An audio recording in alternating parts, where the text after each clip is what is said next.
Hello everyone, welcome back to Smart Biology Tricks. Today the topic of discussion is how to select a research topic. So if you are doing a MSc project or a PhD research work, so you'll be getting confusion how to select a research project for your research. So here is a solution. So first you have to select objective. So what objective that you are going to work?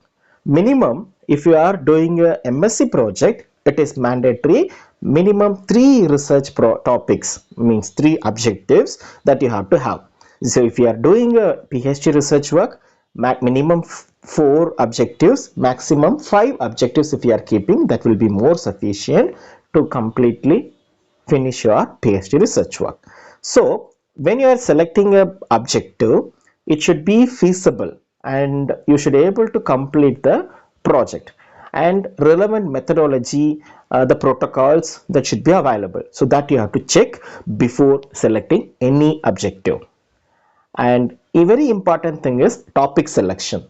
So which type of topic, which type of field that you're going to work for the next period of 6 months in case of MSc project, or next 2 years, or the 4 years maximum PhD, you can complete within 4 years or 5 years based on the type of your university where you are doing the PhD. So within the time frame, the given time frame or time period, you should able to complete the particular topic that you have selected. And also remember, the topic that you are selecting should be very novel, and it should be very trendy also. Don't select any type of research work which has been outdated. Say for example 10 years or 15 years before what the people have done, the same topic, same type of methodology you don't adapt for your current research work. So whatever you are using, the title or the methodology, that should be very updated, and you have to very careful in selection of title for your project. And that will also increase the chance of getting publications. Nowadays getting acceptance from the standard journals are very difficult. So if you are selecting a trendy topic which is very recent, updated one, a common topic that everybody is following very currently, so those kind of topics will give you the chance of high rate of publication acceptance, and also that will boost up your academic credit also. And say for example which type of subject or field area that you have to select. If you are confused, not a problem. So say for example if you are coming from a life science background, you can select molecular biology field or microbiology field or a nanobiotechnology field, or classical subjects like botany, zoology, any types of subject that you can select. But some conditions are there. You check the topics in that particular subject field, what is the recent update that is present, so that you have to select as a major topic in your title, and accordingly the methodologies, protocols, and so on, many things that you have to frame and you have to move on. So the selection of subject or background or research area, that is not a problem, but in that particular topic, in that particular subject, what recent updated informations are there, with that you have to frame a particular research title. That is very much important. And also finding a knowledge gap, that is very much important. What is mean by knowledge gap? It is very simple.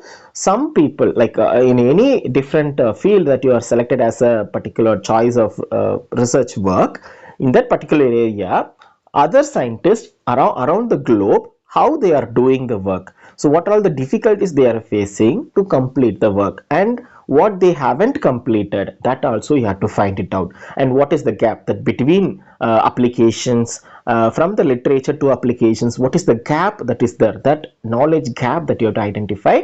And what are all the things that other scientists, other group of people, they have left in the particular study, that you have to check. So that gap you have to fulfill in your research area. So that is called a knowledge gap. So identifying knowledge gap in any topic, any research topic, that is very much important. And also you have to find out literature review. So any topic background you can select, but the available sufficient amount, numbers of literature review should be available in the selected topic. So if any research topic which does not have sufficient numbers of literature review in the published records, then it is very difficult to carry out your research. So always remember, selecting a trending topic is important, and also current topic is important, and sufficient numbers of literature review should be available in the databases such as Springer, Trailer and Francis, Elsewhere, Science Direct. Different types of repositories are available, including NCBI,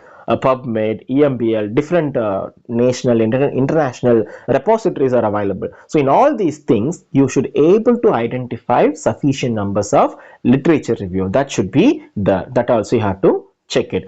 And also you have to check the feasibility. So selecting a trending topic, current topic, and framing the work plan. Apart from that, availability, feasibility, and acceptability, and the exposure facility that is available in your particular department.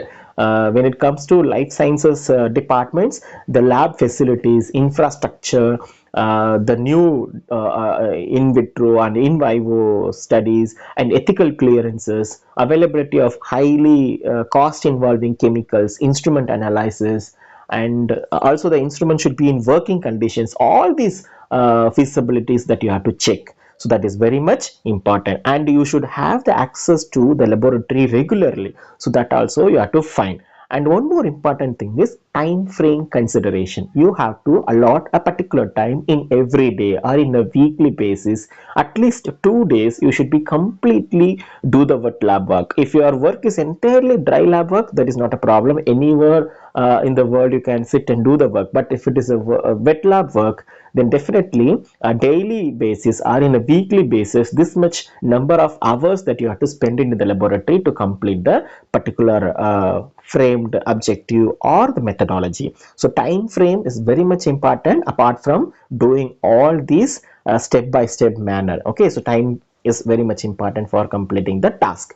And the title that you are selecting should be relevant to the society. That is very much important. So you are investing your money, or the government sponsored money, or the institution chemical institutions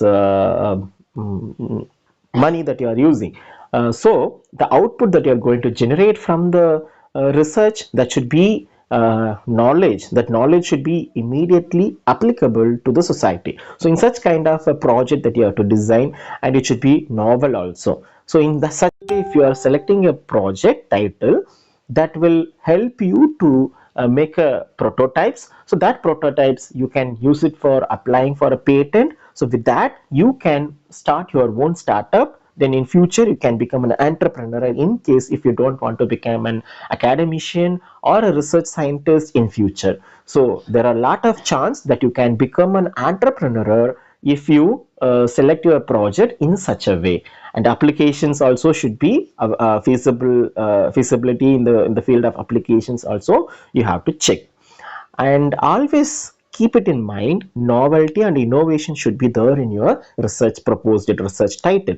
So for example, if you are doing 90% copy paste like from other people what they are doing, at least keep minimum 10% of novelty and innovation in your field of research. So that will boost up your chances of getting acceptance from the journals when you are trying for publications, and also it will increase your academic credit also. So that will help in different way.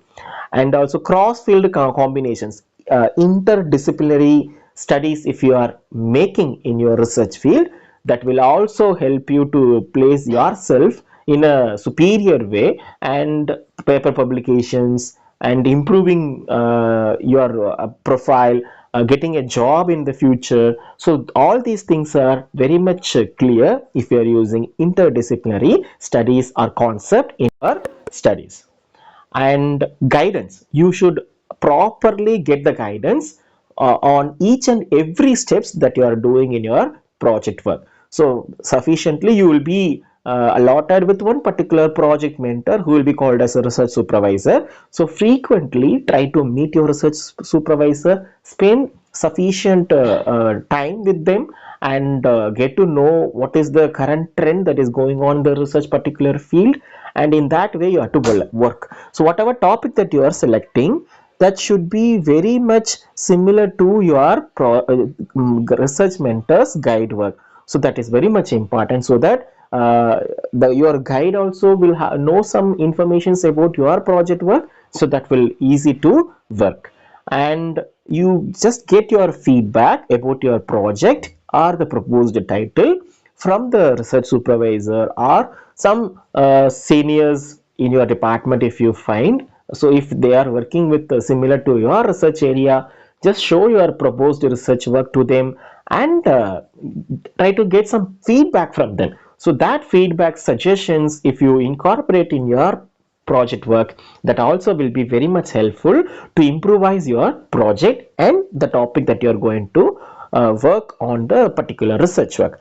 And people will be doing some common mistakes, so that also should be avoided when you are selecting a project title. So for example, trendy topics, they will be concentrating on catchy title framing and then trendy research field area selection, but they will forget about what are all the standard methodologies that they have to follow, and then time durations they have to allot for the completion of the project, they will forget.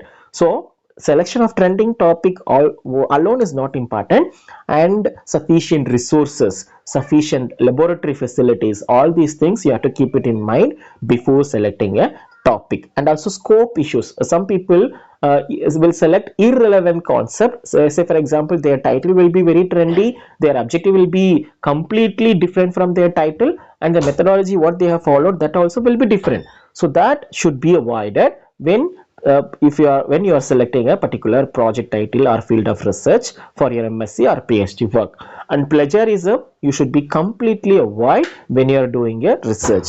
And time management, as I said, you should spend at least per day 2 hours if you are doing a project. In case of a wet lab or dry lab, whatever, you have to spend on daily basis or a weekly basis this much sufficient healthy investment of your time towards the completion of project. That is very much important. And objectives and goals, whatever that you are setting for the completion of your project, that you have to check whether you have the proposed or hypothesis that you have framed has been completed or not during the end of your project thing. And I hope you have understood something about how to select your project, how to select a project title for your MSc or PhD dissertation work. Even then, if you are more curious and if you are not clear, just write a mail to smartbiologytricks@gmail.com. So I am there to help you out. Thank you.